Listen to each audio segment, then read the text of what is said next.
Hello everyone. In this video, we are going to talk about a very important topic which is very relevant for 2025 prelims and mains. So topic का नाम है हमारा leader of opposition.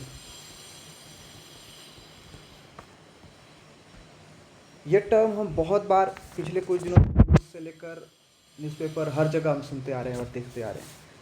सो ये चीज़ बहुत अच्छे से हमारे कोई भी मतलब टेक्स्ट बुक वगैरह में दिया नहीं है। So we are going to get a detailed analysis and detailed clarification over this topic.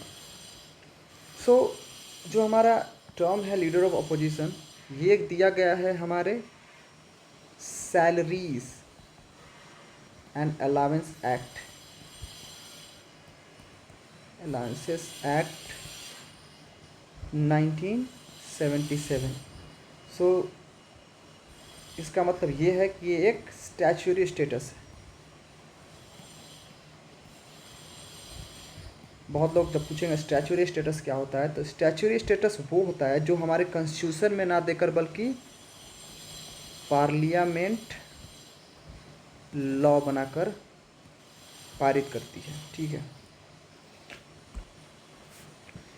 सो ये एक्ट क्या कहता है, हम इसके बारे में जानते हैं अच्छे से।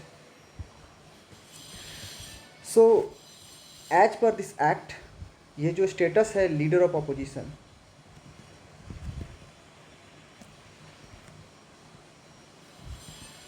ये हमारा इक्विवेलेंट होता है कैबिनेट मिनिस्टर। सो इनका स्टेटस जो है एक कैबिनेट मिनिस्टर के इक्विवेलेंट होता है।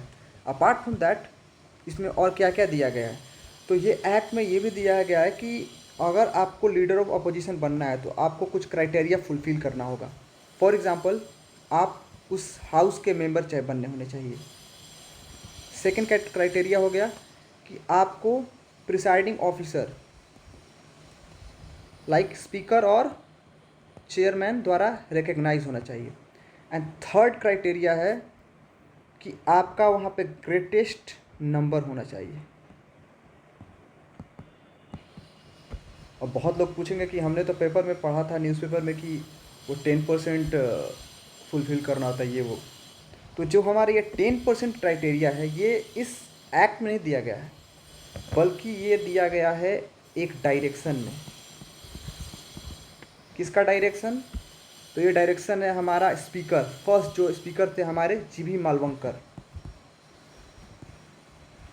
उन्होंने अपने डायरेक्शन नंबर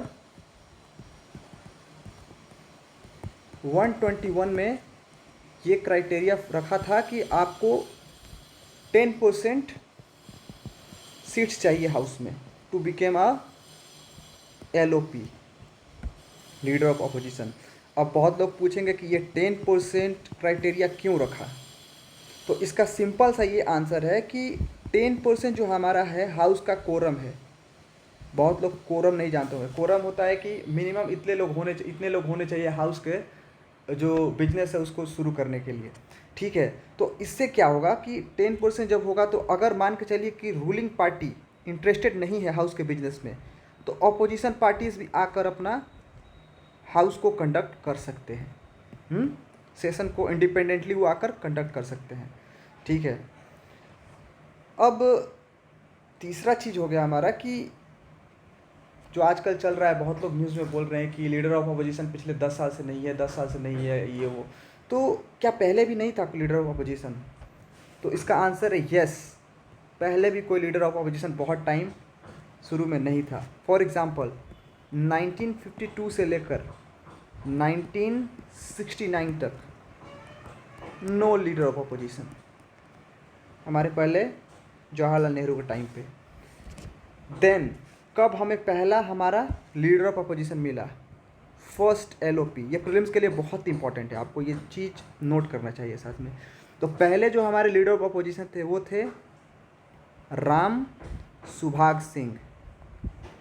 सुभाग सिंह, तो ये थे कांग्रेस ऑपोजिशन पार्टी के मेंबर।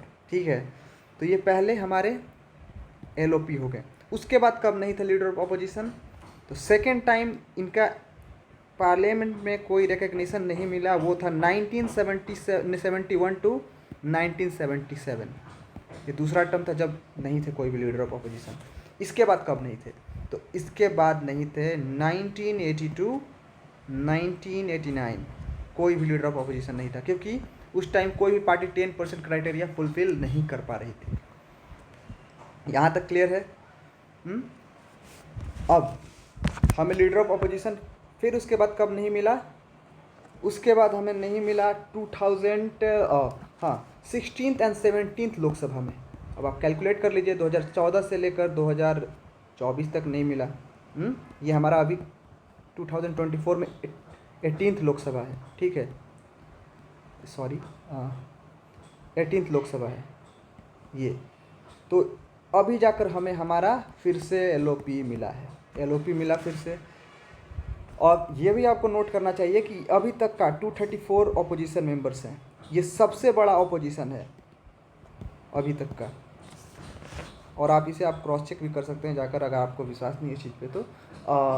फिर उसके बाद एक और चीज़ आता है हमारे दिमाग में कि मान के चलिए कि अगर दो पार्टी फुलफिल कर दे रही है 10% क्राइटेरिया, तब क्या होगा? Then who will become LOP? तो इसका आंसर है हमारा जो रूल्स कहता है। क्या कहता है रूल्स? ये कहता है कि अगर दो पार्टीज 10% क्राइटेरिया फुलफिल कर रही है तो उस टाइम पे क्या होगा कि स्पीकर डिसाइड करेगा। स्पीकर या प्रिसाइडिंग ऑफिसर लिख दीजिए क्योंकि दोनों हाउस है। ही विल डिसाइड कि हमें किसे बनाना है, और वो किस बेसिस पर डिसाइड करेगा? तो वो डिसाइड करेगा उस लीडर का स्टैचर और उस पार्टी का स्टैचर। अब आप पूछेंगे क्या कह रहा है ये? फॉर एग्जाम्पल, अगर कोई बहुत सीनियर लीडर है, एंड सेकेंड अगर कोई पार्टी बहुत ही ज़्यादा फेमस और पुरानी पार्टी है, फॉर एग्जाम्पल अगर TMC एंड कांग्रेस दोनों में से चूज़ करना होगा तो स्पीकर कांग्रेस के मेंबर को चूज़ करेगा। अगर सीनियर लीडर हो गए, मान के चलिए नरेंद्र मोदी इस साल नहीं जीते थे, तो एक साइड में मोदी जी होते और एक साइड में फॉर एग्जांपल ममता बनर्जी होती, तो किसे चूज़ किया जाता? Leader of opposition Modi ji को चूज़ किया जाता। सिंपल है ये। इसके बाद अगर अब और जानते हैं कि इशूज़ क्या है इससे रिलेटेड, ये मेंस के लिए ज़्यादा इंपॉर्टेंट हो जाता है। Issues with respect to this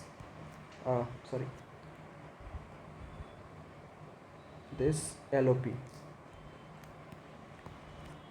तो पहला चीज़ ये है कि हमारे स्टैचू जो है वो 1977 का जो स्टैचू है उसमें ये कहीं पे मेंशन नहीं किया गया कि आपको 10% चाहिए।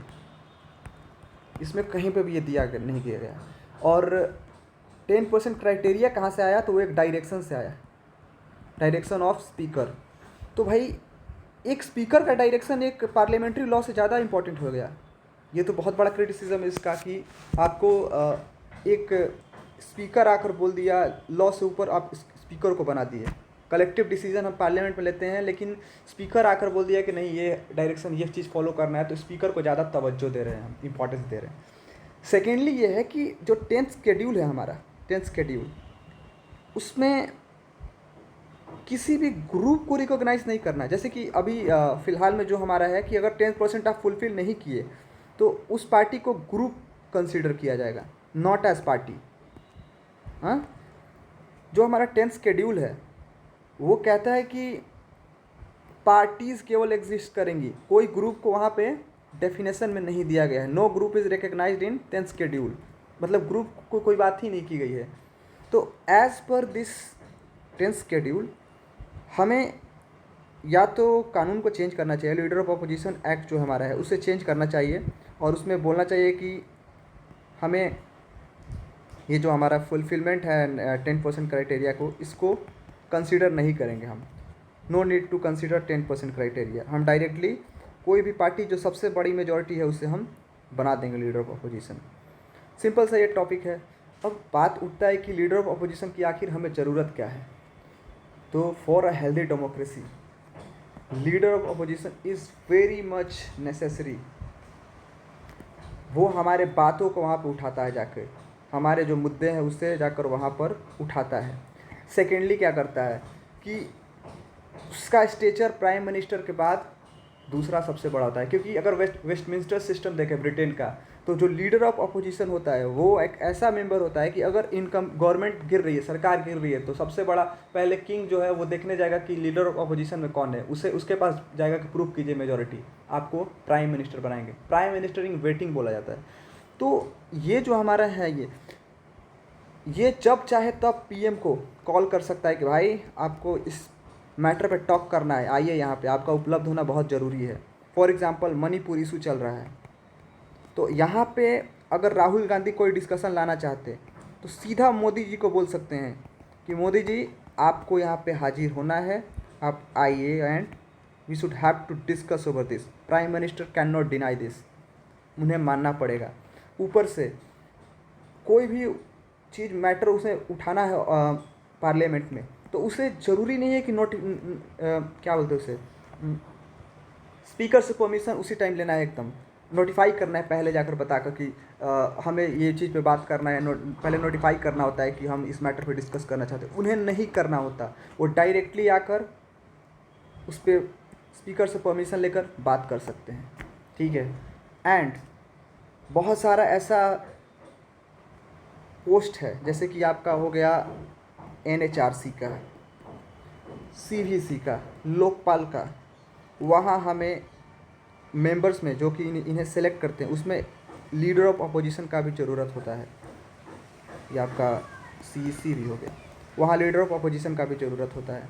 तो इसलिए ये पोस्ट बहुत ज़्यादा ज़रूरी होता है। और इसके अलावा बहुत कुछ है इस पर बात करने का, लेकिन अगर हमें लीडर ऑफ अपोजिशन के बारे में आपको और कुछ जानना है तो आप 27 जून को एक आर्टिकल है, एडिटोरियल है द हिंदू में, PDP आचार्य का, आप उसे एक बार पढ़िए।